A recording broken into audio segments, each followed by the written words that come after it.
ఇక్కడ మనకి ఎందుకు మనం తెలియక ఇది సెంటెన్స్ మేక్ చేయలేకపోతున్నాం అంటే మనకి దేర్ అనేది ఎలా యూజ్ చేయాలో తెలియదు. తెలియకపోవడం వల్ల మనం ఈ సెంటెన్స్ మేక్ చేయలేకపోతున్నాం. ఇక్కడ చూడండి, ఇప్పుడు నువ్వు పాయింట్ వచ్చింది కాబట్టి చెప్తున్నాను, మీకు అర్థం అవ్వాలి కాబట్టి.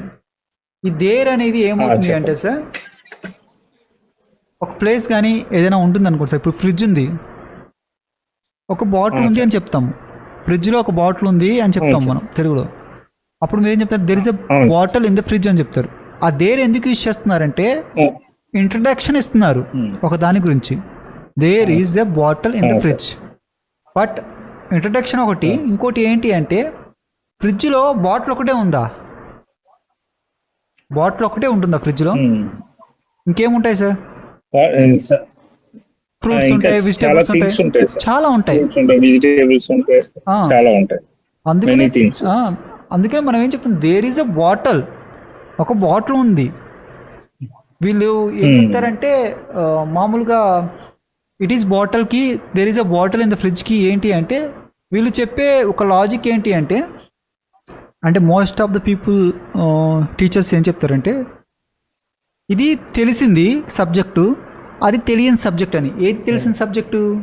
So it is a bottle, it is a bottle అని చెప్తారు. ఇన్ ద ఫ్రిడ్జ్ కాదు, ఇట్ ఈస్ అ బాటిల్, ఇది ఒక బాటిల్, ఇది ఒక బాటిల్ అని చెప్తారు sir. It is a bottle in the fridge అని చెప్పకూడదు మళ్ళీ. ఇప్పుడు ఇది ఇంకో సెంటెన్స్ అంటే దేర్ ఈస్ ఇది ఒక బాటిల్ అంతే. There is a bottle in the fridge,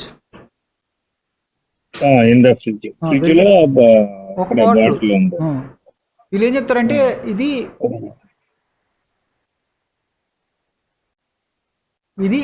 ఇది సబ్జెక్ట్ అని. సో ఇది తీసుకోవద్దు, మనం మీకు మళ్ళీ కన్ఫ్యూజ్ అవుతుంది. చూడండి,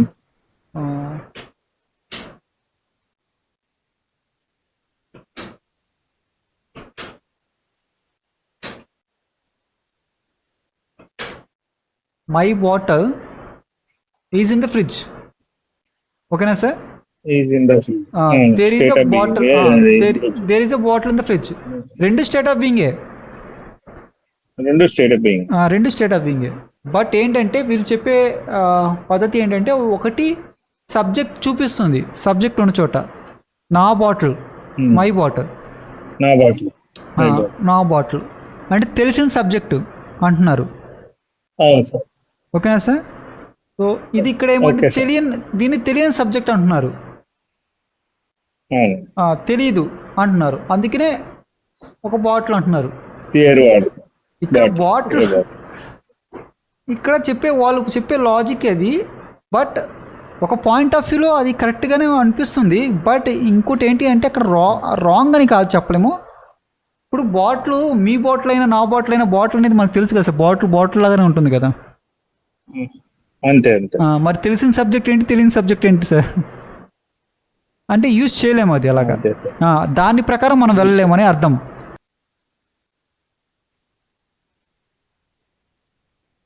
my phone is on the table.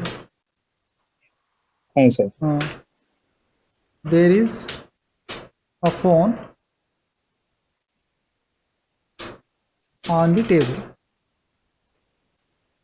There is a phone on the టేబుల్కి my phone is on the table కంటే ఇక్కడ ఏంటంటే మై ఫోన్ సబ్జెక్ట్ అనేది తెలిసిన, మై ఫోన్ అనేది తెలిసిన సబ్జెక్టు. ఇక్కడ దేర్ ఈజ్ అ ఫోన్ అంటే తెలియని సబ్జెక్టు అని చెప్తున్నారు. తెలిసిన సబ్జెక్ట్ ఏంటి, తెలియని సబ్జెక్ట్ ఏంటి? ఫోన్ అనేది తెలుసు కదా, ఫోన్ ఎలా ఉంటుందో తెలుసు కదా, అది మీదా వేరే వాళ్ళదా అని కాదు. ఫోన్ అంటే వి నో దట్, ఫోన్ ఎలా ఉంటుంది, ఫోన్ ఎలా యూజ్ చేయొచ్చు అని తెలుసు మనకి. అది తెలిసిన సబ్జెక్టా తెలియని సబ్జెక్టా కాదు. ఆ సెన్స్లో మనము వెళ్తే ఏదో మిస్టేక్ కనపడుతుంది మనకి. సో ఆ సెన్స్లో మనం నేర్చుకోకూడదు. అంటే ఇప్పుడు నేనేం చెప్తున్నానంటే ఒక టేబుల్ ఉంది, టేబుల్ పైన ఒక ఫోన్ ఉంది అని చెప్తున్నాం. టేబుల్ పైన ఒక ఫోనే ఉంటుందా? ఇంకేమైనా ఉండొచ్చుగా. There might be something on the table. అప్పుడు ఏం చెప్తాము అంటే మనం ఒక్కదాని గురించే మాట్లాడుతున్నాం. ఆ సంథింగ్ చాలా ఉన్న వాటిలో నేను ఒక ఫోన్ గురించి చెప్పాలి, నేను ఒక్కదాన్నే తీసి చెప్పాలి. ఇంట్రడక్షన్ ఇచ్చి అవును sir. There is a phone on the table. ఆ ఫోన్ గురించి మాట్లాడుతున్నాను నేను. పక్కనున్న టేబుల్ పైన ఉన్న కీస్ గురించి మాట్లాడట్లా, టేబుల్ పైన అదే పక్కన ఫోన్ పక్కన ఉన్న గ్లాస్ గురించి మాట్లాడట్లా, అదే పక్కనున్న ఒక బుక్ ఉంది దాని గురించి మాట్లాడట్లా. నేనేం చేస్తున్నానంటే అంతే సార్. ఒక ఒక ఫోన్ ఒక ఉంది phone దాన్ని కోసం మాట్లాడు. నేను దాన్ని ఇంట్రడక్షన్ ఇస్తున్నా. There is a phone okay on the table. Okay sir. So ఆ సెన్స్లో నేర్చుకోవాలి. అందుకనే ఇప్పుడు మనకి ఎక్కడ వచ్చింది అంటే ఇబ్బంది, ఎక్కడ ఆగాం సార్ మనం? There is happiness. So okay, ఇదంతా correct. There is a phone on the table. Okay right. ఇప్పుడు ఇక్కడ మనం ఎందుకు హ్యాపీ అనేది యూజ్ చేసామో, ఎందుకంటే మనకు తెలియదు దేని తర్వాత ఏది వస్తుందని. చూడండి, అవును మై ఫోన్ అనేది ఏమవుతుంది, ఒక సబ్జెక్ట్ అవుతుంది. ఓకేనా సార్? అవును ఇది ఒక బీ ఫామ్ అవుతుంది. Be form. ఇది ఒక ప్రిపోజిషనల్ ఫ్రేజ్ అవుతుంది మొత్తం. ఒక ప్రిపోజిషన్ ఉంది, ఒక టేబుల్ అనేది ఒక నౌన్ ఉంది, నౌన్ ఉంది. ప్రిపోజిషనల్ ఫ్రేజ్ వచ్చింది, ఒక బీ ఫామ్ వచ్చింది, ఒక సబ్జెక్ట్ వచ్చింది, బీ ప్లస్ నౌన్, అది మనకు తెలుసు. మనకి ఇక్కడ ఏముంది చూడండి, దేర్ వస్తుంది ఫస్ట్. దీని స్ట్రక్చర్ ఏంటి అంటే ఫస్ట్ దేర్ వస్తుంది, దేర్లో మనం యూజ్ చేస్తున్నప్పుడు. తర్వాత ఒక బీ ఫామ్ వస్తుంది, బీ ఫామ్ తర్వాత ఒక నౌన్ వస్తుంది సార్. ఎప్పుడైనా గుర్తుపెట్టుకోండి, అవును బీ ఫామ్ తర్వాత ఎప్పుడైనా ఒక నౌనే వస్తుంది. ఎందుకంటే ఆ నౌన్నే మనము ఇంట్రడక్షన్ ఇస్తున్నాము. సో ఫలానా హీరో అండి అని చెప్తాం కదా, సో ఈయనండి హీరో అని చెప్తాం కదా 10 మంది కూర్చున్నప్పుడు. 10 మందిలో ఒక అతన్ని లేపి ఈయనండి ఈ సినిమాలో హీరో అని చెప్తాం కదా. అంటే అక్కడ ఏం చేస్తున్నాము, ఇంట్రడక్షన్ ఇస్తున్నాము.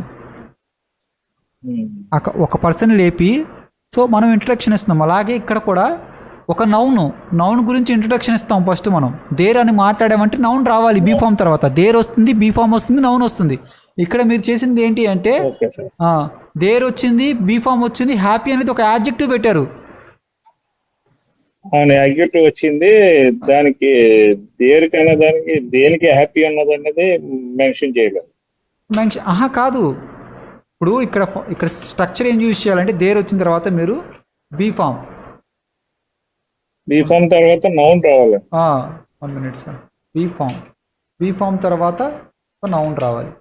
సో ఇక్కడ ఇది హ్యాపీ అనేది నౌన్ కాదు, అది యాడ్జెక్టివ్. అది సార్ హీ ఈజ్ హ్యాపీ అంటాం చూడండి, హీ ఈజ్ హ్యాపీ.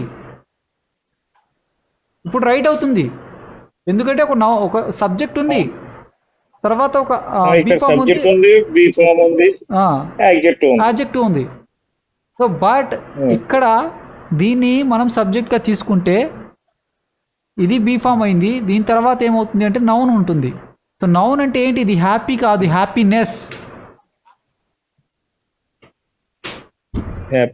హ్యాపీలో ఏముంటుంది, నౌను. హ్యాపీ అంటే ఆనందంలో నౌన్ ఏంటిదంటే హ్యాపీనెస్ అనేది నౌన్ అవుతుంది.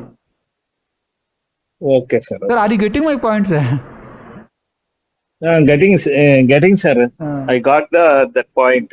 హ్యాపీనెస్ కి హ్యాపీ కి డిఫరెన్స్ అది సార్. చూడండి, ఇప్పుడు హ్యాపీనెస్ ఇక్కడ రాద్దాం, మెన్షన్ చేద్దాం. హ్యాపీనెస్ అనేది నౌన్ అవుతుంది. ఇప్పుడు దేర్ ఈస్ హ్యాపీనెస్ అని చెప్తాము. ఏదైనా హార్డ్గా ఉందా సార్ సౌండ్? లేదు సార్. లేదు. అదే దేర్ ఈస్ హ్యాపీ అంటే ఎలా ఉంది, ఒక హార్డ్ గా ఉంది సార్.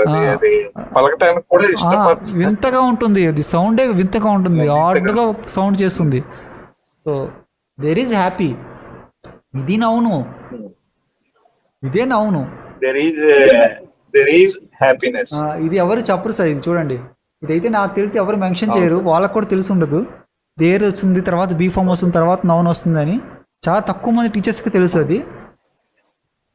అది ఇది తెలుసుకున్న వాళ్ళు ఎప్పుడు మిస్టేక్ చేయరు. అవును సార్.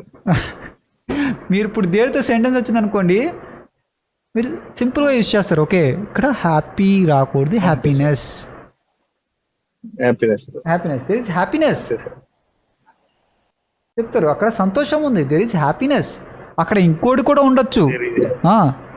ఇప్పుడు సంతోషం అక్కడ కాదు, బాధ ఉండొచ్చు, కోపం ఉండొచ్చు కదా సార్. అవును సార్, అవును. చెడు ఉండొచ్చు, మంచి ఉండొచ్చు. మనం ఉండొచ్చు అందులో పర్టికులర్ గా ఒక దానికోసం మనం చెప్తున్నాం, ఇంట్రడక్షన్ ఇస్తున్నాము. దాంట్లో ఏంటంటే స్ట్రక్చర్ దేర్ వస్తున్నప్పుడు బీ ఫామ్ వస్తుంది, తర్వాత నౌన్ వస్తుంది. యాడ్జెక్టివ్స్ అనేది రావు. యాడ్జెక్టివ్స్ ఎప్పుడు వస్తాయి? సబ్జెక్ట్ ఉన్నాడు అనుకోండి, అతన్ని మనం డిఫైన్ చేస్తాం, అదే మోడిఫై చేస్తాము. He is bad, he is happy, he is sad. అందుకే సార్ సాడ్కి, సాడ్నెస్కి, నౌన్కి, యాడ్జెక్టివ్కి ఎందుకు వీళ్ళు పెట్టారు ఇంగ్లీష్ గ్రామర్లో అంటే దీనికోసమే. నౌనే, యాడ్జెక్టివే. నౌన్ యూజ్ చేసిన చోట యాడ్జెక్టివ్ యూజ్ చేయకూడదు, యాడ్జెక్టివ్ యూజ్ చేసిన చోట నౌన్ యూజ్ చేయకూడదు. ఇదైతే తెలీదు చాలామందికి. అందుకే అది అలాగే మాట్లాడతారు, దెర్ ఈజ్ ఏ హ్యాపీ అని మాట్లాడతారు. తప్పదు. టక్ మరి మీరు అడిగిన వాటికి నేను చెప్పగలుగుతున్నానంటే మీరు చెప్పిన విధానమే సార్.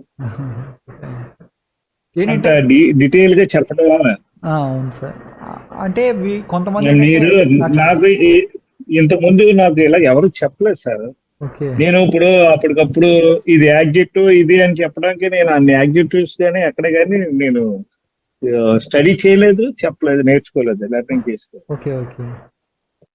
బట్ మీరు చెప్తున్నారు అవేర్నెస్ అంతా మీరు చెప్పిన దాన్ని బట్టి వస్తుంది sir. Okay okay okay. Detail గా చెప్పారు సరే సార్. మీరు వెళ్ళారు, మళ్ళీ మర్చిపో, మీరు అంత వివరంగా చెప్పారు కదా, నా సబ్ కాన్షియస్ మైండ్కి వెళ్ళి నేను మళ్ళీ మర్చిపోనండి.